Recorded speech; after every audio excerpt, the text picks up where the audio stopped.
خب سلام بچه ها، خوب هستین؟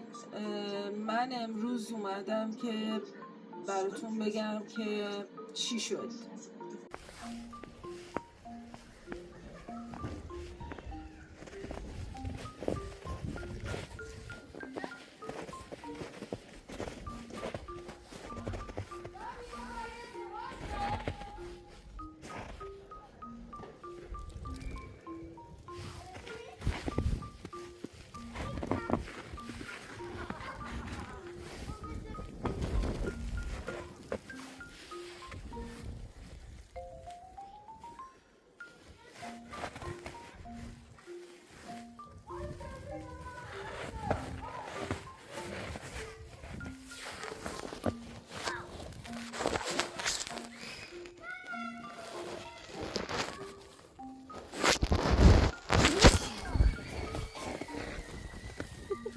حرفه؟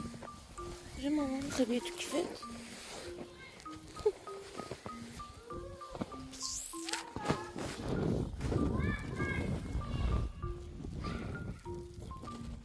بچه ها لطفا لایک کنید، سابسکرایب کنید و شیر کنید. برام کامنت هم حتما بذارید، همین الان بذارید. خب اینم تورنتو هم برای شما پخش کردیم دیگه. جونم برات بگه چه خبر. بله بازم از تورنتو داریم چند تا دیگه، یکی دیگه هم از تورنتو بذارید براتون پخش بکنم که بدونید که فکر کنم طی یکی دو روز آینده حتما در یه پسره بود برگشت بهم گفت شما دختر ایرانی ها همش دنبال حاشیه‌ای. گفتم که آره ما دختر ایرانی ها همش دنبال حاشیه‌ای. اوه دماغو ببین چند ماه شده بابا، بیچاره گناه دارم. تابلو افتاد تو صورتم. چی شد؟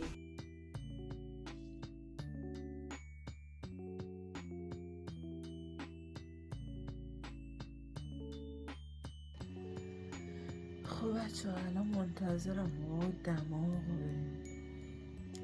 الان منتظرم که برم عکس رادیولوژی بگیرم. خیلی بچه کار شدم.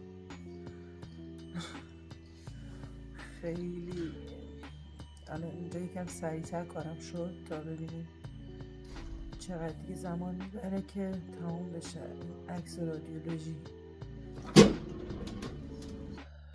خب بالاخره من رسیدم خونه، ولی اینو خودم زدم. دکتر برگشت گفتش که باید صبر کنی، دماغ ترک خورده شکسته. گفتم اینو بزنم که از همدیگه باز نشه، نمیدونم حالا. بعد وقت گذاشت گفت فردا براشون نامه میفرستم، یه بیمارستان تخصصی است در زمینه گوش و حلق و بینی، تا ببینیم چی میشه دیگه. فعلا الان ساعت 10 صبح، تازه رسیدم خونه. باید برم یکم استراحت کنم. نگاه چشمم هم کنارش کبود شده، تا ببینیم چی میشه دیگه. دماغمون آسیب نخورده بود تو سوئد که اینم خورد. دستتون درد نکنه. حالا بازم با من همراه باشین که جلسه که خواستم برم برای بینیم، کارهایی که خواست دکتر گوش و حلق و بینی انجام میده براتون میذارم که بدونید چه اتفاقایی افتاد، چی شد چی نشد. فعلا با من همراه باشید.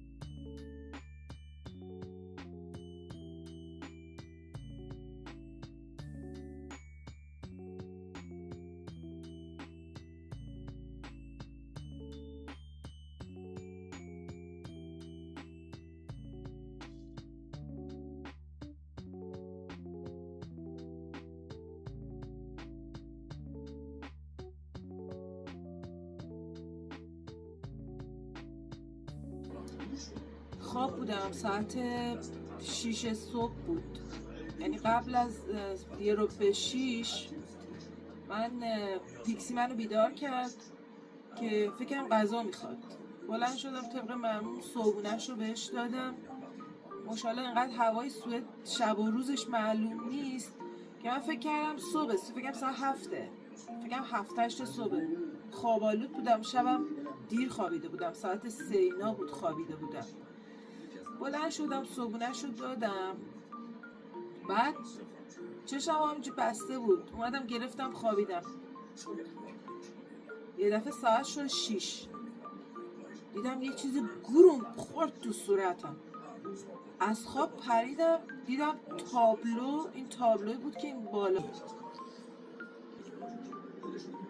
محکم افتاد، این تابلو تو صورتم. خلاصه این تابلو افتاد تو صورت ما، محکم پریدم از خواب. بعد من این تابلو رو با این چسبه چسبونده بودم، با این چسبه. خود این تابلوه 1.5 کیلو همین حدودا وزنشه. روی این برچسب‌ها نگاه کنید نوشته چی؟ نوشته تا 5 کیلو 400 این میتونه مقاومت کنه، یعنی سنگینی رو میتونه تحمل کنه.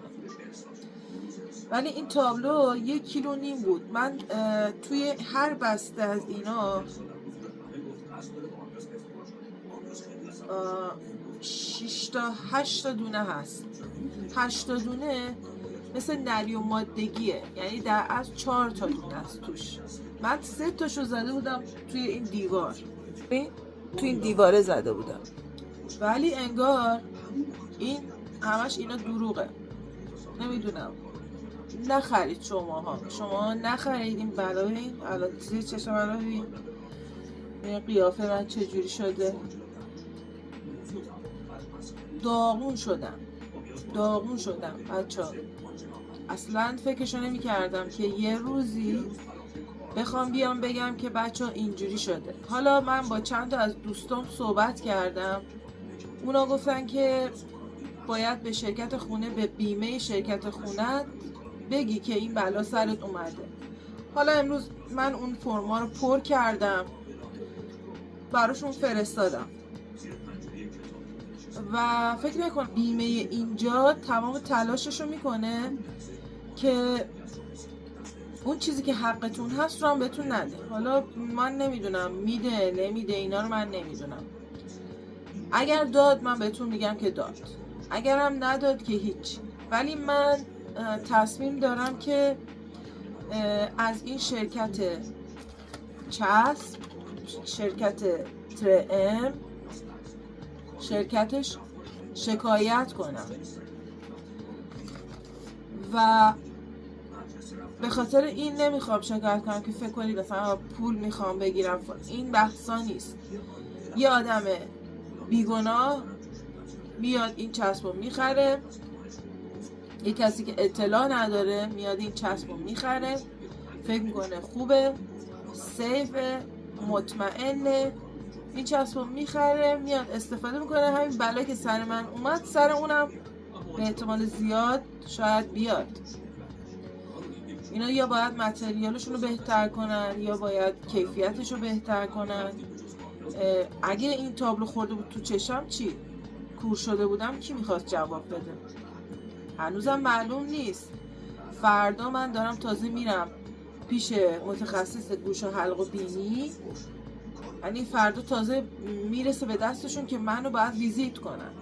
حالا ببین کی اصلا وقتش میشه، کی منو ویزیت میکنن. وقتی که یعنی رفتم و اینا بهتون میگم که چی شد چی نشد چه اتفاقی افتاد. ولی دولت سوئد، یعنی کلا سیستمای سوئد تمام تلاششو میکنه که تو رو به حقی که داری هم نرسونه، یعنی به اون حق طبیعیت هم نده. ولی حالا ما ببینیم چی میشه. این همه سالم داره شرکت خونه از من، شرکت بیمه خونه مال فولکسام هست، داره پول میگیره. حالا باید ببینیم نتیجهش چی میشه. امیدوارم برای هیچ کس همچین مشکلی پیش نیاد و واقعا سخته دیگه توی یه کشور غریب همچین مشکلاتی هم که پیش میاد آدم بیشتر اذیت میشه. مواظب خودتون باشین، لایک کنید، سابسکرایب کنید، شیر کنید، برام بنویسید که بیشتر دوست دارید در مورد چه موضوعایی اطلاع داشته باشید. اگر دوست دارید در مورد زندگی روزمره آدمایی که توی سوئد زندگی میکنن اطلاعات بیشتری داشته باشید، میتونید منو ساب داشته باشید تا ببینید ما چی کار میکنیم. مواظب خودتون باشین، خیلی دوستتون دارم. خدا نگهدار.